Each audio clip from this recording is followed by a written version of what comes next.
Alright,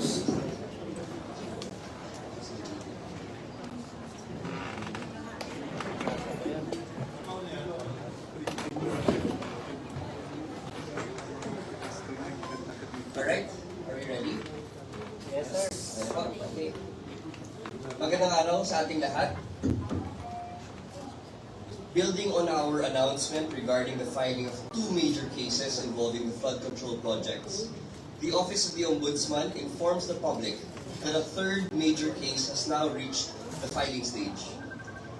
Following an exhaustive investigation in collaboration with the Department of Justice involving the examination of voluminous documents, conducting field verification, and assessment of sworn statements from community witnesses, the Office of the Ombudsman determined that there exists probable cause to file criminal charges in connection with an alleged 92.8 million peso ghost infrastructure project in Pandi, Bulacan. The project was awarded on March 28, 2025. Accordingly, we informed the public that criminal informations have been filed before the Sandigan Bayan against several officials of the DPWH Bulacan 1st District Engineering Office and Senator Ramon Bong Bautista Revilla Jr. The informations allege that the respondents conspired to facilitate the release of approximately 76 million pesos for the supposed construction of a flood control project in Purok 5, Barangay Bunsuran, Pandi, Bulacan. A project which, based on official inspection and witness accounts, was never implemented.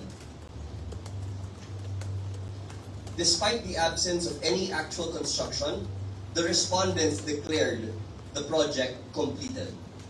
Thereafter, to facilitate the release of the entire project cost, the respondents are found to have falsified accomplishment reports, issued fraudulent billing documents, and endorsed disbursement vouchers. The respondents in these criminal cases include: number 1, former Senator Ramon Bautista Bong Revilla Jr., aka Ramon Bong Bautista Revilla Jr., Assistant District Engineer Bryce Fernandez, Engineer JP Mendoza, Engineer RJ Domasig, Engineer Emelita Huat, Mr. Juanito Mendoza, Ms. Cristina Pineda. There are 7 respondents in this case. They face the following charges.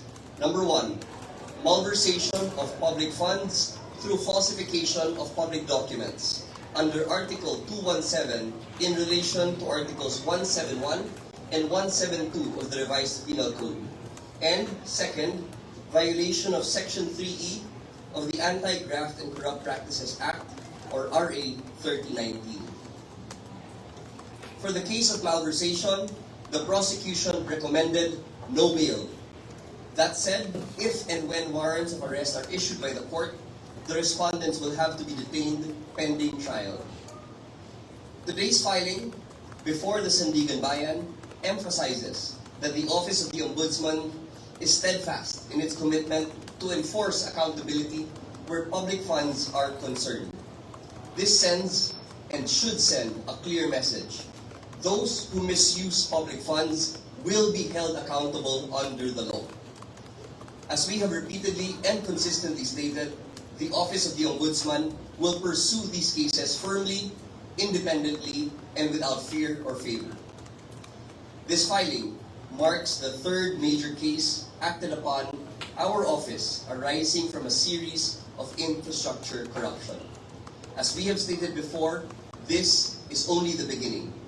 Our commitment to accountability shall be relentless, deliberate, and in accordance with law. At present, several cases are still ongoing preliminary investigation, while many more remain under active and continuing fact-finding. We will continue to provide regular updates to the media and the public as these cases mature and become ripe for filing in court. Maraming salamat po. So I have with me copies of the informations filed in court.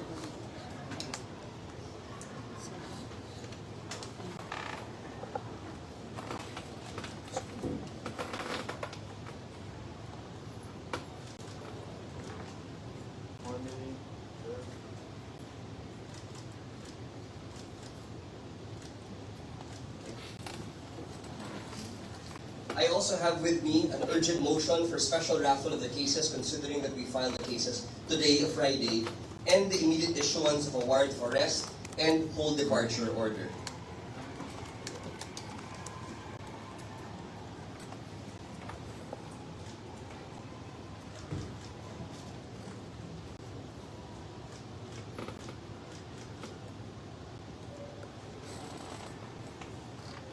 Maraming salamat po at kita-kita po tayo next week.